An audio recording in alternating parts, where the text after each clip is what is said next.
Hello, ladies and gentlemen. Today, I want to talk about something that hits deep. When someone lets you go, thinking you'll wait, and is then haunted by the one thing they never expected, your silence. This isn't about heartbreak, it's about self-respect, transformation, and reclaiming your power. Because what feels like rejection is often redirection. And in that quiet, in that stillness after the storm, you don't just heal, you rise. You become someone they can't reach anymore, not because you disappeared, but because you finally discovered your worth. This is about that journey, about you becoming the one they never truly deserved. You know, one of the most powerful things you can do after someone lets you go is nothing. Not in a passive, I don't care kind of way, but in a grounded, powerful asterisk, I know who I am asterisk kind of way. Silence, your silence, is not empty. It's not a lack of communication. It's a message. It's a message that says, I don't need to explain myself to someone who didn't choose me. It's a message that says, I've got me. When someone walks away or pushes you out of their life, they expect something. They expect a reaction, they expect tears, a text, maybe a plea to talk. They expect to still be in control of your emotions, even after the relationship is over. But when all they are met with is silence, that control vanishes, and that silence becomes deafening. Here's what most people don't realize. Silence is unsettling to the person who took you for granted, because it leaves them alone with a question they didn't expect to have to answer. Asterisk, did I just lose something I'll never get back? Asterisk, you're not playing games, you're not being petty, you're choosing peace over proving something, and that is terrifying to someone who thought they still had a grip on your heart. Because they didn't think you'd detach. They didn't think you had it in you to walk away with dignity. But here you are quiet, calm, grounded, and that stillness is the loudest thing they've ever heard. It's not just that you're not reaching out, it's that you're not asterisk trying asterisk. You're not fighting for their attention anymore. You've removed your energy. And if someone ever felt like they were the sun and you were orbiting around them, silence is how you break the orbit. It's how you stop spinning in circles and start standing still, strong, centered, whole. Think about this. In the past, maybe you'd over-explain. Maybe you'd beg to be understood. Maybe you'd try to fix things that weren't even yours to fix. But now you're just gone, not physically gone. You're still living, growing, moving forward, but emotionally. You've reclaimed your power. That's what your silence represents. You didn't disappear to punish them. You disappeared to protect yourself. And in doing so, you did the very thing they never expected. You became the one that got away asterisk without making a sound asterisk. Let them sit with the silence. Let it echo. Because sometimes the absence of noise is the only way someone realizes what they lost. It's easy to think that when someone lets you go, it means you weren't good enough, that something about you, your love, your presence, your loyalty, just didn't make the cut. But I want you to challenge that idea completely, because being let go isn't always rejection. Sometimes it's rescue. Rescue from a situation that was never going to meet your needs. Rescue from someone who couldn't recognize or rise to your value. Rescue from a future that would have slowly chipped away at your self-worth. When someone walks away from you, it's natural to want to make it mean something about you. We internalize the ending like it's a report card on our character, but you weren't the one who failed. You showed up, you gave, you tried, you loved, and sometimes the most painful truth is that someone can receive all of that and still walk away. Not because you weren't enough, but because they weren't capable of holding what you had to give. Think about that for a second. You offered someone a front row seat to your heart. You made space for them in your world, and instead of treating it like the privilege it was, they fumbled it. They misread your love as something they could come back to whenever they felt like it, and now they're gone. But here's the twist. In losing them, you didn't lose anything essential. In fact, you just got closer to the version of you that no longer settles. This isn't about bitterness. It's not about pretending you never cared. It's about reframing the narrative. Because if you keep calling it rejection, you'll keep holding onto pain that doesn't belong to you. You'll keep thinking that their inability to stay says something about your worth. It doesn't. It says something about their readiness, about their emotional capacity, about their fears, but not about your value. Sometimes life removes people from your path because you were about to spend years trying to prove yourself to someone who would never fully see you. And instead of giving your energy to a one-sided connection, life gave you a chance to redirect it, to pour it back into yourself. You weren't discarded, you were redirected, and from that place you get to rebuild not from desperation, but from clarity. The clarity that says, I don't need someone to choose me to believe I'm worthy. I already am. So no, you're not a rejected lover. You're a rescued soul, rescued from a cycle of trying to be enough for someone who couldn't even be honest with themselves. And the most powerful part, now you get to choose you fully, unapologetically, and without needing anyone else's permission. You weren't left behind, you were set free. He thought you'd wait. That's the truth. Somewhere in his mind, there was this quiet assumption that you'd always be there, that even if things ended, even if he walked away, even if he took you for granted, the door to you would stay open. Maybe not forever, but long enough that he wouldn't have to feel the consequences of his decision right away. And that's where he was wrong, because he didn't count on who you'd become after he left. He didn't expect your growth. He didn't imagine that the version of you that once tolerated the uncertainty, the inconsistency, the emotional crumbs would no longer exist by the time he looked back. He thought you'd be standing still, waiting in the same emotional space he left you in, but instead you evolved. There's something incredibly powerful that happens after heartbreak, if you let it. When the dust settles and the noise quiets down, there's a moment where you realize, I survived that. I lived through the ache, the confusion, the silence, and I came out the other side, not bitter, not broken, but wiser, stronger, clearer. That's what scares him now, because when he thinks about coming back, he knows deep down that the version of you he could have had no longer exists. You've grown past the things you once settled for. You've outgrown the relationship that kept you small. You've healed the part of yourself that was okay with loving someone who didn't know how to love you back. And now you're not available in the way you used to be, not because you're cold, not because you're punishing anyone, but because you've raised your standards. He's haunted by the fact that he didn't think you'd get here, that he thought he could drift in and out of your life like a song on repeat, expecting you to press play again whenever he felt nostalgic. But what he didn't realize is that silence creates space, and in that space, you didn't just move on, you leveled up.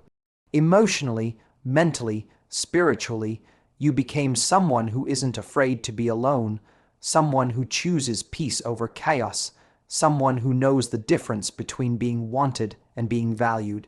And now he can feel that shift. He might not say it, but he knows it. He knows that what once felt like a safety net, your presence, your love, your patience, is no longer there. He's not just missing you, he's missing access to you. That's what haunts him. Not just that you're gone, but that you're unreachable in the way that matters most because now he'd have to meet you at your new level. And deep down, he's not sure he can. You didn't just move on, you became someone he can't get back.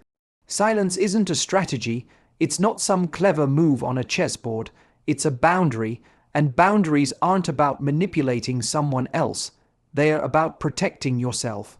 After a breakup, especially one where you were left feeling unseen, unheard, or unappreciated, it's tempting to feel like you have to say something. Like you owe it to them, or to yourself. To explain more, to get closure, to try and be understood. But here's the truth, if they couldn't understand your value when you were giving them all of you, they're not suddenly going to understand it because you wrote a perfect final message. That's why silence becomes the boundary, not to hurt them, not to punish, but to heal, to create space where your energy is no longer being poured into something that only drained you. It's you saying, I will no longer explain my worth to someone who couldn't see it when it mattered. It's hard. Of course it is, because everything in you might be screaming to reach out, to remind them of the good, to tell them how they made you feel, to ask if they ever really cared. But every time you don't send that message, you're reminding yourself that your peace matters more than their response. Every time you stay silent, you're refusing to reopen a door that only leads to more pain. And here's what most people don't expect. Your silence will say more than your words ever could. Not because it's loud, but because it's clear. It's unshakable. It carries the weight of self-respect. It's not coldness, it's clarity. You're not pretending you don't care. You're choosing not to waste your care on someone who didn't protect it the first time. Some people interpret silence as bitterness, but that couldn't be further from the truth. You're not bitter, you're better. You're better because you've stopped giving energy to someone who made you question yourself. You're better because you've stopped justifying your needs. You're better because you realized your worth isn't up for debate, and silence is the way you stop having that argument. He might think you're being distant, detached, closed off, but what he's really feeling is the shift, your emotional detachment from a cycle that used to keep you tied to him. And that detachment, that's the sign that healing is happening, that you're not sitting in the same emotional place he left you in. You're not trying to get back what you had. You're building something new, with or without him. Silence isn't the absence of love. It's the presence of self-worth. And when someone realizes they no longer have the emotional access they once did, that silence becomes the loudest truth they'll ever hear. You didn't go quiet to be cruel. You went quiet because you finally chose yourself. He doesn't say it out loud, but he knows. Deep down, he knows. You're the one that got away, not because you vanished overnight, but because you became someone he can no longer reach, not in the way he used to. At first, it didn't hit him. He thought this was just another phase, another argument, another break that would somehow find its way back to normal. He assumed you'd still be there in some form, checking in, holding space, keeping that emotional door cracked open just enough for him to wander back through when it suited him. But now all he sees is the closed door, and worse, he knows you're not waiting on the other side of it. That's the moment it starts to haunt him, not the breakup itself, but what came after. The silence, the growth, the way you didn't beg, the way you didn't try to win him back, the way you disappeared, not in bitterness, but in power. He begins to realize that the emotional safety net he thought he had in you is gone. And not because you stopped caring overnight, but because you finally stopped sacrificing yourself to be understood by someone who couldn't even meet you halfway. He thought he had time to figure himself out, time to explore other options, time to come back around when he missed you. But what he didn't realize was that while he was counting on time, you were using it to heal, to evolve, to finally put your own needs above trying to be chosen by someone who couldn't appreciate what was right in front of them. You were never asking for too much. You were asking the wrong person, and once you understood that, everything changed. That's when you became the one who got away, not because you vanished, but because you finally stopped shrinking yourself to fit inside the world he offered you. You stopped trying to earn the love you already deserved. And that shift, that's what he feels now. It's not just that you're gone. It's that the version of you who tolerated his confusion, who waited for clarity, who hoped he'd finally see your worth, that version no longer exists. Now, you're not angry, you're not bitter, you're just done, and that kind of emotional completion is what he never expected. Because now, even if he came back, he'd be returning to someone who no longer lives in the past you shared. He'd be facing a woman who outgrew the space he kept trying to contain her in. That's what makes you the one who got away. Not the distance, not the silence, but the growth, the knowing, the fact that you've stepped so deeply into your own value that he couldn't reach you now, even if he tried. You didn't become unforgettable by holding on.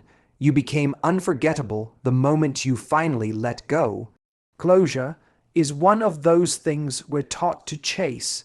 We're told we need it to move on, that we need a conversation, an apology, some final explanation that makes the pain make sense. But let me tell you, closure isn't something someone else gives you. It's something you create within yourself. And the most powerful kind of closure comes the moment you realize that your worth was never tied to their ability to see it. There's a shift that happens when you stop waiting for a message that may never come, when you stop checking your phone, when you stop replaying every conversation, hoping to decode where it went wrong or what you could have done differently. That shift is where real healing starts, because you're no longer giving your peace away to someone who didn't protect it when they had the chance. They may never give you the words you thought you needed. They may never admit they messed up. They may never sit across from you and say, "I didn't see your value, and I regret it." And that's okay, because you've reached the point where you don't need them to. You've realized that their silence says just as much as their words ever could. And more importantly, it doesn't define you anymore. You define you, the way you got back up, the way you chose growth over resentment, the way you reclaimed your time, your energy, your heart. That's closure. Closure is deciding that your story doesn't end in heartbreak. It continues in strength, in self-respect, in choosing not to reopen a door that led to more confusion than clarity. He might think you're still waiting on something, still hoping for some dramatic reunion or heartfelt confession. But what he doesn't know is that the real transformation happened when you stopped needing any of that. When you finally understood that your value isn't proven by someone returning. It's proven by how you carry yourself even when they don't. That's the moment you step into your power. When you can say, "I didn't get what I wanted from that relationship, but I found what I needed in myself." And the irony is, that's exactly what haunts him now. Not just your silence, not just your absence, but your peace. The way you've rebuilt yourself without him, the way you didn't crumble, the way you didn't chase, the way you just kept rising, because the real closure isn't a conversation, it's your evolution, and no one can take that from you. Not even the person who once had your heart. Your self-worth was always the ending he never saw coming.